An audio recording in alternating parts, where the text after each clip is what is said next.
il y a quelque chose qui est commun à toutes ces formations. C'est les trois conseils que vous donnez au niveau de l'attitude. Est-ce que vous pouvez m'en parler? Hmm. Euh, En fait, pour qu'un élève profite au maximum de ce que l'on tente de transmettre, il faut être présent. Il faut être présent, pas penser aux courses qu'il va faire dans 2 heures, ou à se demander s'il va comprendre cette règle-là, ou trouver le voisin ou la voisine sympathique. Il faut être présent à ce qui est enseigné. Ça gagne beaucoup de temps et en même temps son principe de mémorisation orale est important. Par ailleurs, on donne des supports de cours écrits qui permettent aussi de bien se retrouver. Mais pour être présent, il n'y a qu'un mode de fonctionnement, on pourrait dire ordinaire chez l'humain, qui dispose d'une tête, d'un sentiment, d'une émotion et d'un corps. Si on regarde, la tête est constamment en train de virevolter par jeu d'association dans tous les domaines. Dans le sujet abordé ou dans toute autre chose. La tête est incontinente, elle n'arrête pas. Les émotions, bien, on est rarement là, soit qu'on a envie de quelque chose, soit qu'on pense à ce qu'on a aimé, ou ce qu'on a eu peur, ou des choses comme ça. Il y a toujours des choses qui tournent autour des émotions et qui sont rarement dans l'instant présent. En fait, la seule partie du corps qui est dans l'instant présent, c'est le corps. Vraiment, c'est le corps. Tête, sentiment, non. Mais le corps, oui. Et le fait à ce moment-là, si on veut être présent, d'avoir une attention divisée, une partie sur le corps, pendant qu'on s'exerce à être à l'écoute de ce qui est transmis, ce qui nous permet d'être beaucoup plus un meilleur réceptacle en fait de ce qui est transmis et on va beaucoup plus vite. On comprend beaucoup plus, non seulement on comprend les mots, mais on comprend aussi l'intention et normalement un professeur se doit de vivre ce qu'il transmet au moment où il le transmet.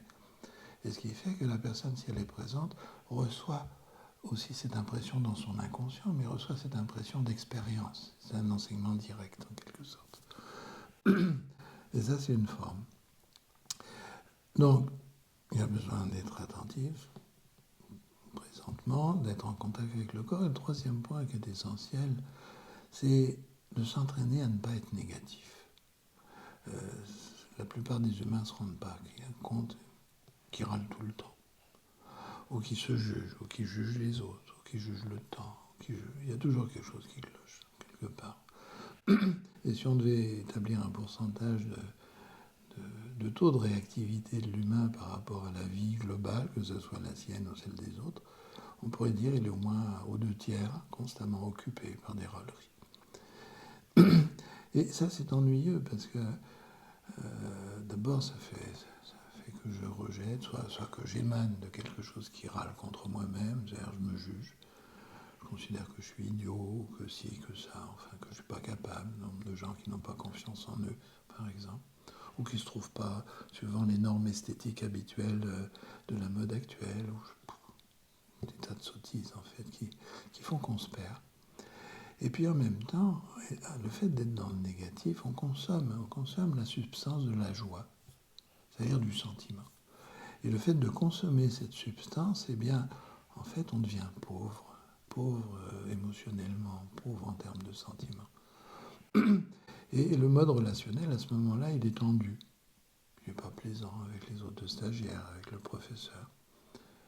Bon, avec nous, on peut s'y être entraîné, mais bon, on préfère quand même que ça, quand c'est sympathique. Et si les élèves jouent sur ce jeu qui est proposé de ne pas vivre des émotions désagréables, de ne pas les exprimer oralement ou physiquement, ou voire même mentalement, parce qu'on croit se cacher dans notre mental en râlant et intérieurement, même si on montre un gentil sourire.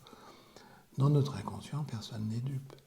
Et c'est perçu directement, l'intention est perçue, les animaux le perçoivent, et on a un côté animal chez nous qui perçoit aussi, au niveau du cerveau limbique entre autres.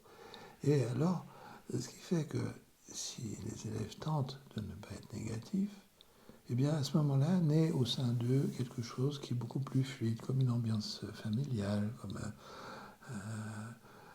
il n'y a pas de compétition entre les élèves. Et puis, par ailleurs, bon, il y a quand même une carotte dans cette histoire, c'est-à-dire que si les gens travaillent bien, pas seulement intellectuellement sur ce qu'on transmet, mais aussi dans l'attitude.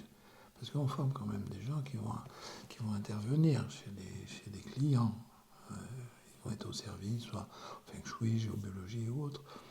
Et si ils ont modifié quelque chose en eux, ils vont avoir une meilleure qualité d'être dans cette relation avec la patientèle ou la clientèle. Et à ce moment-là, nous, c'est un des critères de base. C'est-à-dire si la personne est, comment dire, une certaine noblesse de fonctionnement, on va l'accréditer en disant, bon, on certifie cet enseignement, intellectuellement la personne l'a compris, elle a besoin d'un peu d'expérience bien sûr pour l'assimiler complètement, mais les bases sont là et son attitude est juste, elle ne fera pas de dégâts. Parce que le problème c'est, quand vous possédez une technique, surtout sur l'énergétique, ou comme la médecine ou autre, hein, c'est-à-dire, eh bien, on peut avoir un excès de pouvoir sur les autres. Et ça, c'est pas correct. Et ça, on ne supporte pas accréditer quelqu'un sur une attitude qui est fausse, qui n'est pas juste. Donc on prévient les gens, on leur dit, bah, écoutez, nous, on fonctionne ainsi, si vous tentez, si vous montrez le meilleur côté de vous-même et si vous y restez, c'est bien. Et à ce moment-là, on a du plaisir à vous dire, bah voilà, vous venez de notre école. Mais si c'est pour jouer les grands pontifs et avoir une action sur les gens en générant des fois des peurs, c'est tellement facile d'agir sur le levier de la peur chez quelqu'un pour en tirer ce que l'on veut en tirer. C'est une zone de manipulation honteuse qui se font souvent dans ce monde moderne et nous, on ne permet pas ça. Qu'est-ce que tu en penses? En même temps, c'est un exercice qui, au-delà des cours, peut vraiment avoir du sens dans le quotidien des élèves. Tenter d'être présent, tenter de ne pas être négatif, d'avoir la sensation du bas du corps, de l'intérieur, pas dans la tête, vraiment revenir au niveau de la sensation des pieds, de l'énergie qui descend comme des racines, permet de développer une qualité d'attention et de rendre son univers quotidien plus vivant, plus nourrissant et plus bénéfique pour tous les gens qu'on aime en fait. En fait, souvent, il arrive qu'il y ait des gens qui ont un couple, soit un homme, soit une femme, qui viennent d'une formation, puis on rencontre l'autre partie du couple qui est restée à la maison, par exemple, ou qui a vécu sa vie ailleurs en attendant. Et la question que l'on pose, c'est quand ils sont revenus, ils n'avaient pas l'air trop perturbés. Et toujours l'autre conjoint va dire, ah, mais qu'est-ce que cette personne est devenue? Qu'est-ce que mon conjoint est devenu encore meilleur qu'avant? D'abord parce qu'elle râle moins. Ça, parle pas que Il m'écoute plus. Il m'écoute plus. Et ainsi de suite. Enfin, voilà. C'est comme une bonne cave pour le vin, en fait, de passer par l'Institut.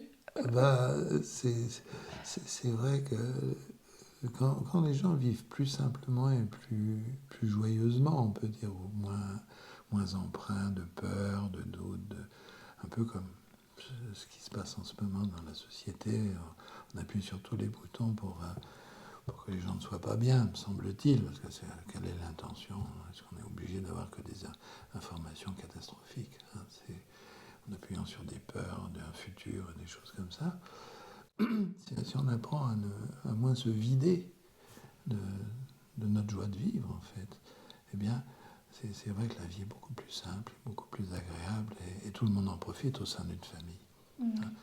Et en même temps, il n'y a pas d'attente de résultat. On propose un exercice en 3 points, mais c'est une expérience. C'est je tente, c'est pas je réussis, c'est pas il y a pas je dois, c'est je tente. Hein, c'est ça qui est important aussi. C'est une question de bonne volonté, d'attitude saine en quelque sorte. Il faut être simple, une forme d'humilité. Voilà. C'est un des paramètres qu'on rencontre dans certains enseignements religieux sur lesquels on travaille en ce moment, le décodage des temples, pour comprendre comment ça fonctionne aussi. C'est aller aux sources des enseignements pour pouvoir le transmettre ensuite dans des applications quotidiennes. Donc là, vous m'avez parlé d'être attentif, de ne pas être négatif. Et le troisième point? contact avec le corps. D'accord, ok. Ça, c'est le troisième. Ouais. D'accord. C'est ce qui permet effectivement d'être dans l'instant présent. Et dans le bas du corps, parce que l'énergie va où l'attention se pose. Ça, c'est une vérification permanente. Et en fait, si je mets mon attention dans le bas du corps, eh bien l'énergie va dans le bas du corps. Or, naturellement, c'est un peu comme la sève dans les arbres.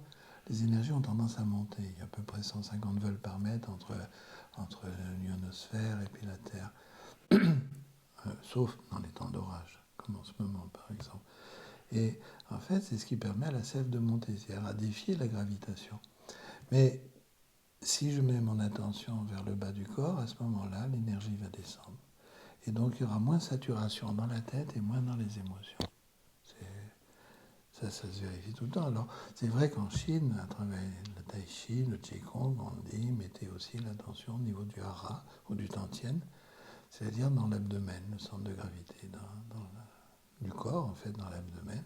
Et si, en même temps que je bouge, en même temps que je parle, en même temps que j'écoute, j'ai mon attention vers le bas, il y a moins d'encombrement, moins de commentaires, en quelque sorte. Et il y a une meilleure disponibilité pour l'écoute.